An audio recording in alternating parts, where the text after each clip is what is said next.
다정이 넘은 강남의 골목길. 한 손에는 양념치킨 봉지, 다른 손에는 서비스로 받은 사이다를 들고 지도에 매소가가며 3시간째 호텔을 찾아 헤매는 여자가 있습니다.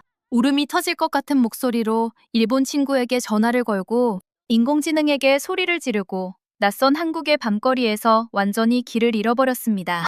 그런데 이 사람, 오늘 생애 처음으로 혼자 해외에 나온 날입니다. 도대체 이 하루에 무슨 일이 있었던 걸까요? 시계는 일본에서 활동 중인 인플루언서입니다. 이번 한국행은 모델 촬영 의뢰를 받아오게 됐는데 문제가 하나 있었습니다. 12살 때 인솔자를 따라간 캐나다 여행을 빼면 이번이 사실상 생애 첫 단독 해외여행이라는 것입니다. 수면 2시간, 심카드는 아직 미개통, 비행기는 11시 반, 9시 반에 공항에 도착한 그녀에게 한국은 시작부터 만만치 않은 상대였습니다.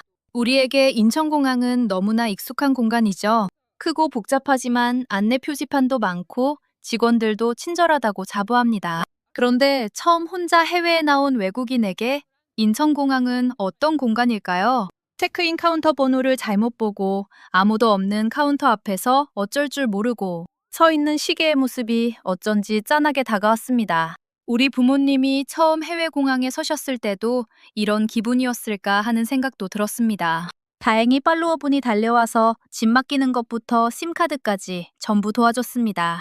낯선 나라에서 처음 만난 사람이 이렇게 챙겨준다는 것, 우리는 당연하게 생각할 수 있지만 시계에게는 아마 평생 잊지 못할 첫 장면이 됐을 겁니다. 우리나라 사람들, 역시 정이 넘칩니다. 비행기가 인천에 내리자마자 시계가 가장 먼저 한 일은 모바일 배터리를 사러 가는 것이었습니다. 짐을 맡길 때 충전기를 전부 위탁 수화물 안에 넣어버렸거든요.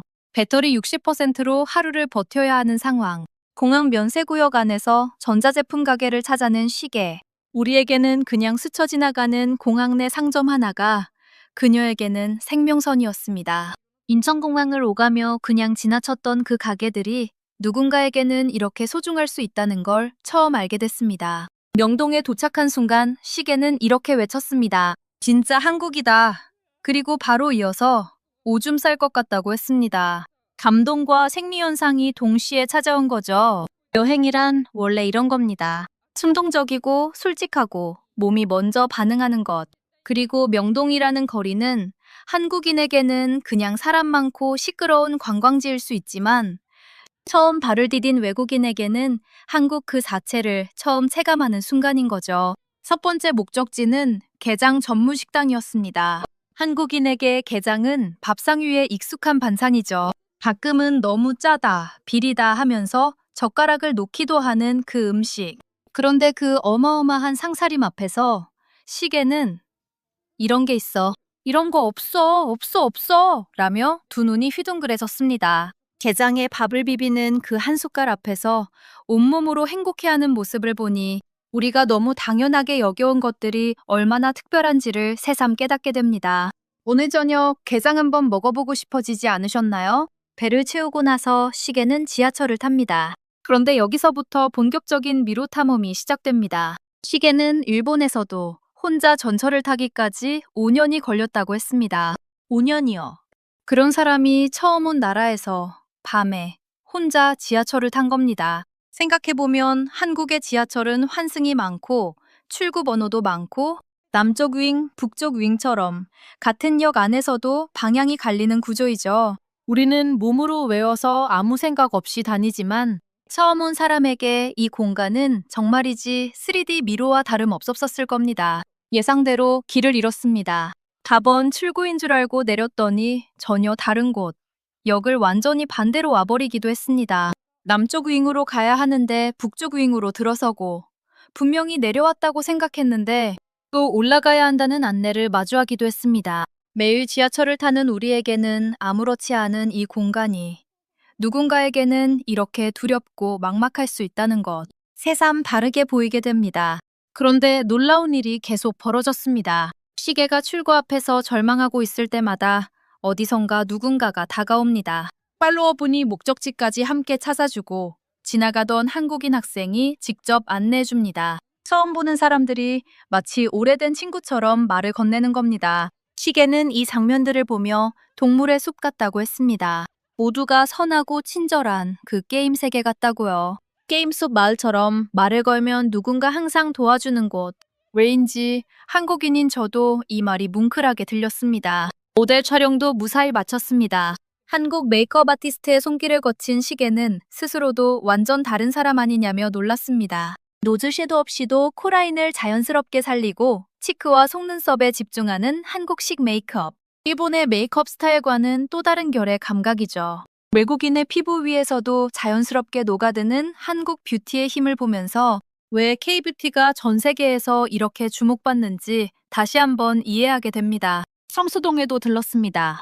요즘 한국에서 가장 힙하다는 그 거리. 감각적인 카페, 독특한 팝업 스토어. 어디를 찍어도 사진이 나오는 골목들. 시계는 그 거리를 걸으며 완전히 빠져들었고 일본어가 유창한 메이크업 아티스트에게 추천받은 카페에도 들렀습니다. 그리고 즉흥적으로 피어싱까지 뚫었습니다. 계획에 없던 일이었지만 여행 중에 충동적으로 뭔가를 해버리는 그 감각.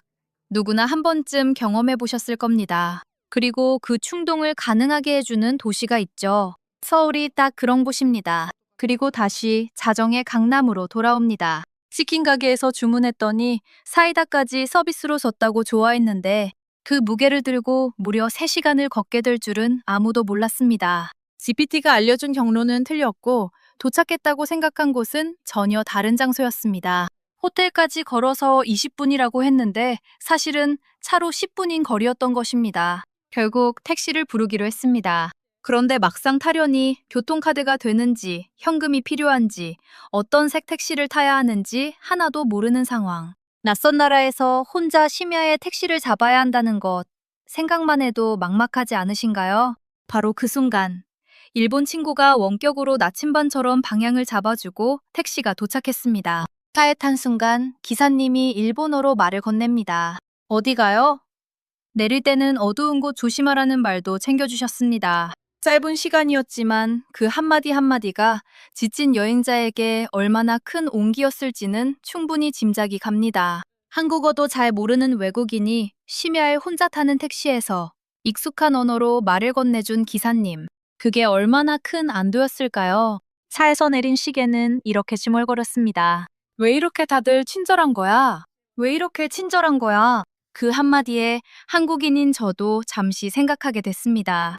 우리가 당연하게 여기는 것들, 길을 물어보는 외국인에게 멈춰서는 것, 힘들어 보이는 사람에게 먼저 말을 거는 것, 식당에서 음료 하나 더 챙겨주는 것, 그 작은 행동들이 누군가에게는 평생 기억에 남는 여행의 장면이 된다는 것을요. 우리가 무심코 건넨 친절 하나가 누군가의 한국 여행을 완성시켜준다는 사실이 새삼 뭉클하게 다가왔습니다. 시계는 그날 밤 호텔방에서 양념치킨을 먹으며 하루를 마무리했습니다. 새벽 3시에 체크아웃해야 하는데도 그 치킨 한 조각으로 모든 피로가 풀리는 것 같았습니다. 생각해보면 하루 동안 공항에서, 지하철에서, 식당에서, 골목에서, 택시 안에서 가는 곳마다 기적처럼 나타났던 친절한 사람들 덕분에 이 사람은 길을 잃을 때마다 다시 방향을 찾을 수 있었습니다. 혼자였지만 단 한순간도 혼자가 아니었던 하루였습니다. 외국인의 눈으로 다시 바라본 우리의 한국. 개장 한상. 지하철 안에서 목적지까지 함께 찾아준 낯선 학생. 심야에 따뜻한 일본어로 말을 건넨 택시기사님. 서비스로 나온 사이다 한 캔. 우리에게는 별것 아닌 것들이 누군가에게는 이 나라를 평생 사랑하게 되는 이유가 됩니다. 그 사실이 오늘도 한국이라는 나라를 자랑스럽게 만들어줍니다. 외국인에 비친 한국. 더 재미난 스토리로 찾아뵐게요. 구독과 좋아요 부탁드려요.